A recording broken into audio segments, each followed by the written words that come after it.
Disadvantage सारे points video में discuss करूँगी। वीडियो को ज़्यादा से ज़्यादा लाइक करेगा, शेयर करेगा, सब्सक्राइब करेगा। सबसे पहले ट्रांसमिशन प्रोटोकॉल के बारे में एक बेसिक ओवरव्यू देखते हैं कि ट्रांसमिशन प्रोटोकॉल क्या होता है। ट्रांसमिशन कंट्रोल प्रोटोकॉल को शॉर्ट फॉर्म में TCP भी हम बोलते हैं।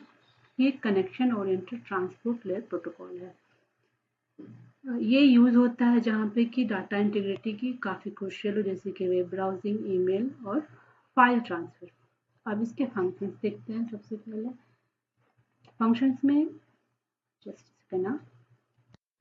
फंक्शंस में क्या करता है। सबसे पहले कनेक्शन ओरिएंटेड होता है। सेंडर और रिसीवर के बीच में ये कनेक्शन को एस्टैब्लिश करता है, पैकेट की ऑर्डरिंग करता है, चेकसम्स को यूज़ करता है, करप्शन को डिटेक्ट करने के लिए रिट्रांसमिशन करता है, एक्नॉलेजमेंट पॉलिसी यूज़ करता है और एल्गोरिथम को यूज़ करता है जो कंजेशन होता है नेटवर्क में उसको प्रिवेंट करने के लिए। अब इसके काम कैसे करता है वो देखते हैं। सबसे पहले कनेक्शन एस्टैब्लिश्ड होता है जो सेंडर और रिसीवर के बीच में, उसको हम 3-वे हैंडशेक बोलते हैं। जो सेंडर है उसको हम क्लाइंट बोलते हैं और रिसीवर को सर्वर बोलते हैं। इसमें 3 स्टेप में काम होता है। सबसे पहला स्टेप होता है सिंक्रोनाइज। सिंक्रोनाइज में क्या होता है, जो क्लाइंट है या फिर आप बोलो कि सेंडर है, वो सिंक्रोनाइज्ड पैकेट भेजता है सर्वर पे और जो सर्वर है वो रिस्पॉन्ड करता है सिंक्रोनाइज्ड पैकेट का।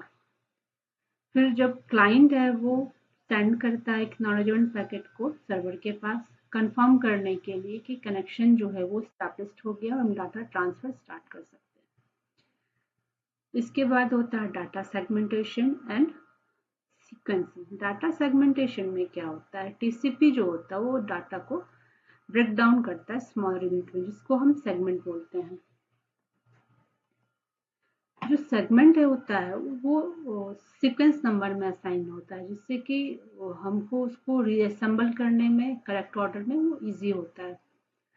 डाटा की डिलीवरी जो होती है वो रिलायबल होती है, क्योंकि एक्नॉलेजमेंट पॉलिसी होता है, इसमें गारंटेड डाटा डिलीवरी होता है। फिर फ्लो कंट्रोल इसमें होता है। स्लाइडिंग विंडो प्रोटोकॉल यूज करके ये फ्लो कंट्रोल करता है।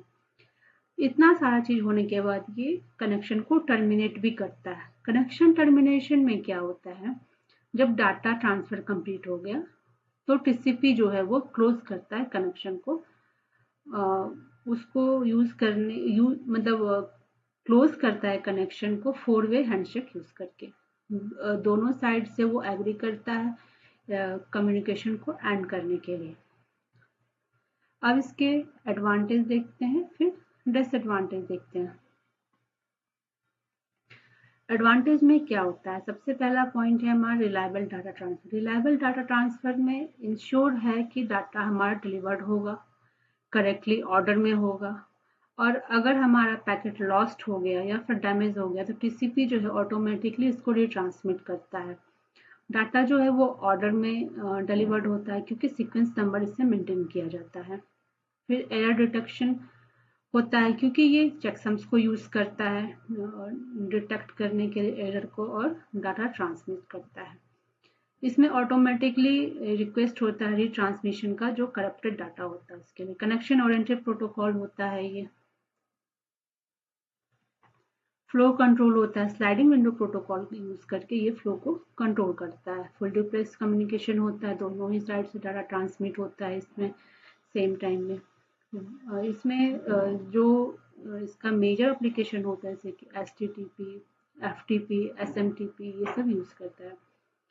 अब इसके डिसएडवांटेज देखें। डिसएडवांटेज में सबसे पहला है कि इसकी स्पीड स्लोअर होती है, क्योंकि ये रिलायबिलिटी के फीचर्स को यूज कर, जैसे कि एक्नॉलेजमेंट, एरर चेकिंग, रिट्रांसमिशन, ये सब यूज करता है, तो ये इस प्रोटोकॉल को थोड़ा स्लोअर कर देता है कंपेयर किया जाए UDP से या फिर बाकी सारे प्रोटोकॉल से।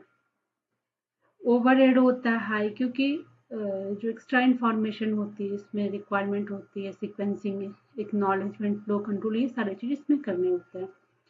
इम्प्लीमेंटेशन कॉम्प्लेक्स होता है, सेम वही फीचर्स जैसे कि फ्लो कंट्रोल, कंजेशन कंट्रोल और रिट्रांसमिशन हैंडलिंग करता है। तो इसको इम्प्लीमेंट करना काफ़ी कॉम्प्लेक्स होता है।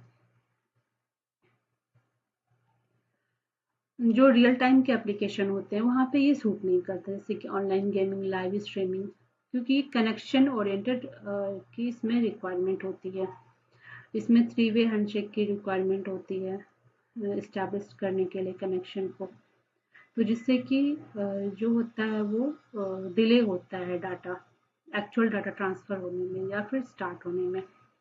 तो टीसीपी के बारे में आपको ये वीडियो कैसा लगा? कुछ भी इन्फॉर्मेटिव लगा होगा तो वीडियो को ज़्यादा से ज़्यादा लाइक करिएगा, शेयर करिएगा और सब्सक्राइब करिएगा। Thank you, thanks for watching.